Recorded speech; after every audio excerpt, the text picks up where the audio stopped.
بسم الله الرحمن الرحيم.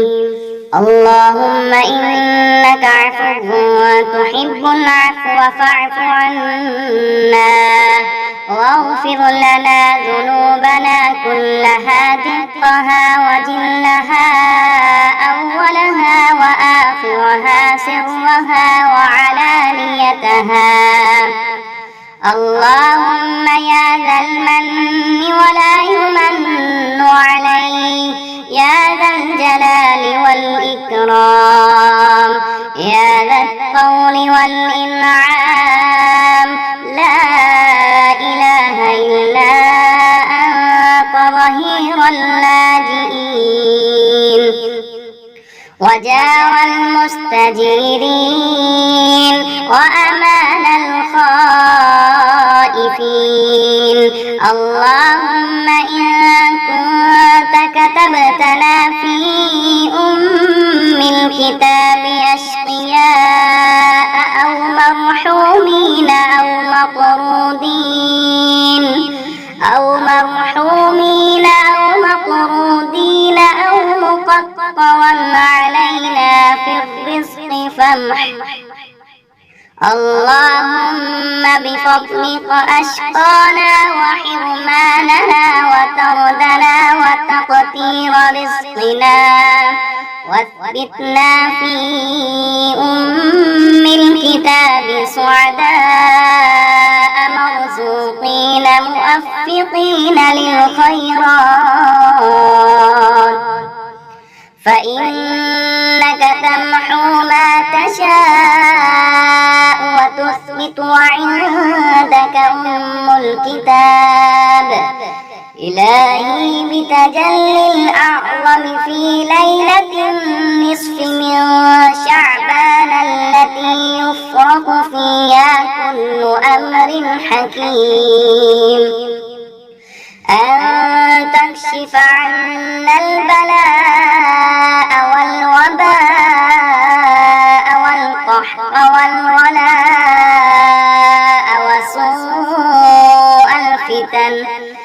وسوء الفتن ما ظهر منها وما بطن وتقضي لنا كل حاجة وترزقنا من حلالك وتغننا بفضلك عمن سواك وتغفر لنا ولوالدينا ولأزواجنا ولأولادنا ولمن له حق علينا وللمؤمنين والمؤمنات والمسلمين والمسلمات الأحياء منهم والأموات. ربنا لا تزغ قلوبنا بعد إذ هديتنا وهب لنا من لدنك رحمة إنك أنت الوهاب. ربنا تقبل منا إنك أنت السميع العليم وتب علينا إنك أنت التواب الرحيم. إنك سميع قريب مجيب الدعوات يا أرحم الراحمين. وصلى الله على سيدنا محمد وعلى آله وصحبه أجمعين. بسم الله الرحمن الرحيم. اللهم إنك عفو تحب العفو فاعف عنا واغفر لنا ذنوبنا كلها دقها وجلها أولها وآخرها سرها وعلانيتها. اللهم يا ذا المن ولا يمن عليه يا ذا الجلال والإكرام يا ذا الطول والإنعام لا إله إلا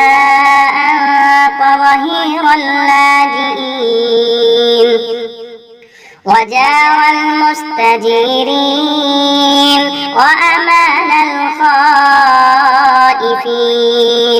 اللهم إن كنت كتبتنا في الكتاب أشقياء أو مرحومين أو مقرودين أو مقطعا علينا في الرزق اللهم بفضلك أشقانا وحرماننا وطردنا وتقتير رزقنا واثبتنا في الكتاب سعداء مرزوقين موفقين للخيرات، فإنك تمحو ما تشاء وتثبت وعندك الكتاب. إلهي بتجلي الأعظم في ليلة النصف من شعبان التي يفرق فيها كل أمر حكيم، أن تكشف عنا البلاء والوباء والقحط والولاء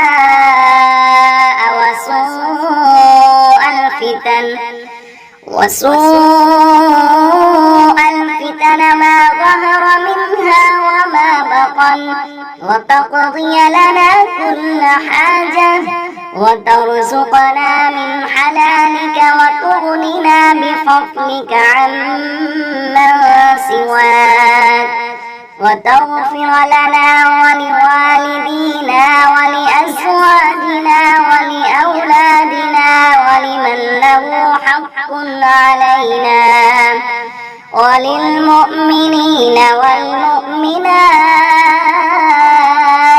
والمسلمين والمسلمات الأحياء منهم والأموات.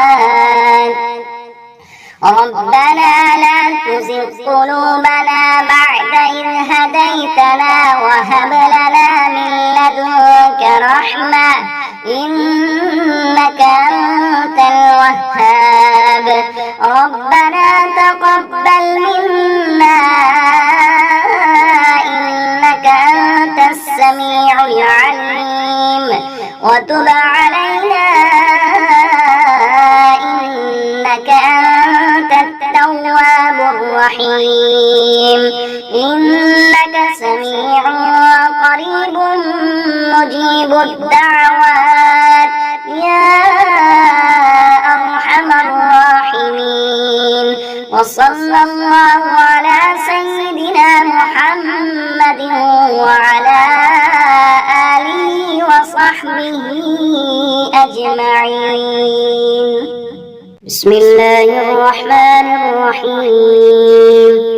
اللهم إنك عفو تحب العفو فاعف عنا واغفر لنا ذنوبنا كلها دقها وجلها أولها وآخرها سرها وعلانيتها.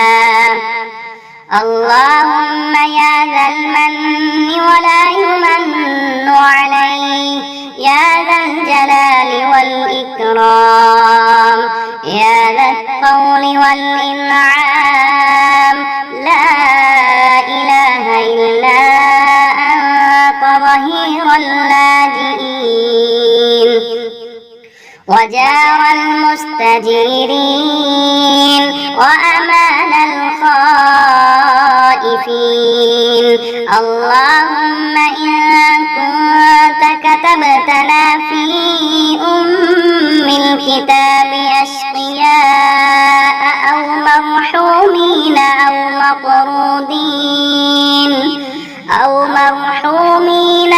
مقرودين أو مقطعا علينا في الرزق اللهم بفضلك أشقانا وحرماننا وطردنا وتقدير رزقنا واثبتنا في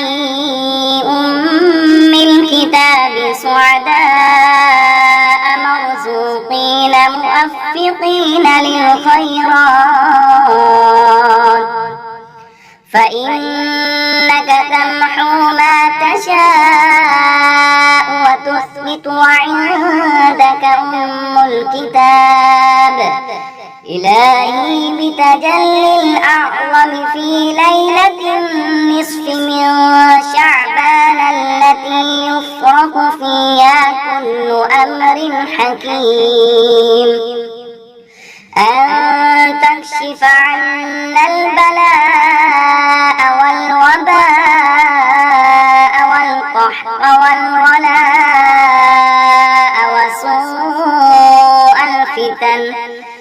وسوء الفتن ما ظهر منها وما بطن وتقضي لنا كل حاجة وترزقنا من حلالك وتغننا بفضلك عمن سواك وتغفر لنا ولوالدينا ولأزواجنا ولأولادنا ولمن له حق علينا وللمؤمنين والمؤمنات والمسلمين والمسلمات الأحياء منهم والأموات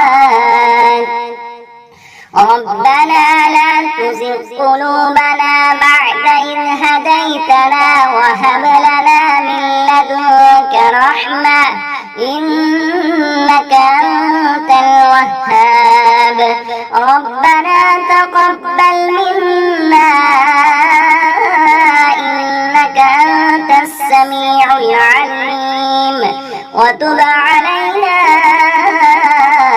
إنك أنت التواب الرحيم إنك سميع قريب مجيب الدعوات يا أرحم الراحمين وصلى الله على سيدنا محمد وعلى آله وصحبه أجمعين بسم الله الرحمن الرحيم اللهم إنك عفو تحب العفو فاعف عنا واغفر لنا ذنوبنا كلها دقها وجلها أولها وآخرها سرها وعلانيتها اللهم يا ذا المن ولا يمن عليه يا ذا الجلال والإكرام يا ذا الطول والإنعام لا إله إلا أنت ظهير اللاجئين وجار المستجيرين وأمان الخائفين اللهم إن كنت كتبتنا في الكتاب أشقياء أو مرحومين أو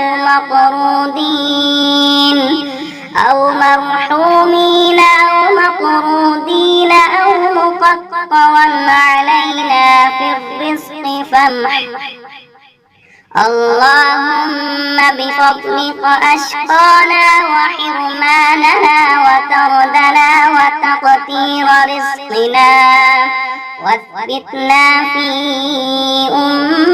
الكتاب سعداء مرزوقين موفقين للخيرات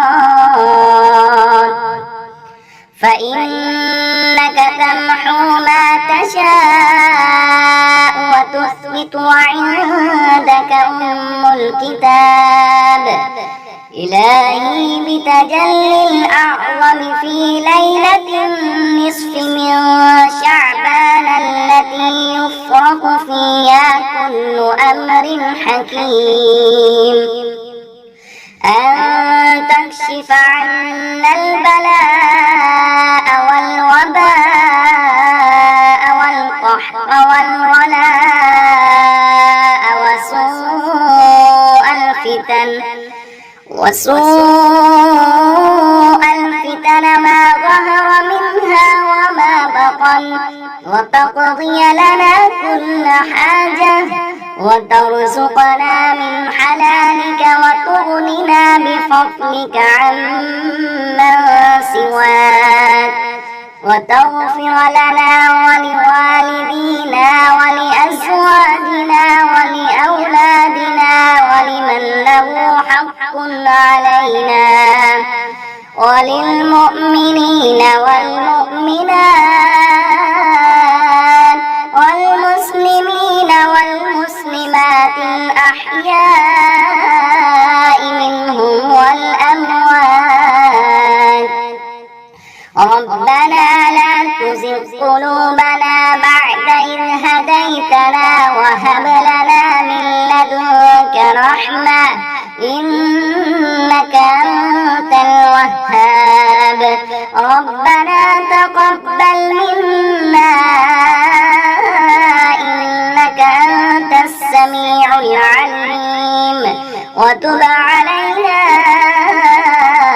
إنك أنت التواب الرحيم إنك سميع قريب مجيب الدعوات يا أرحم الراحمين.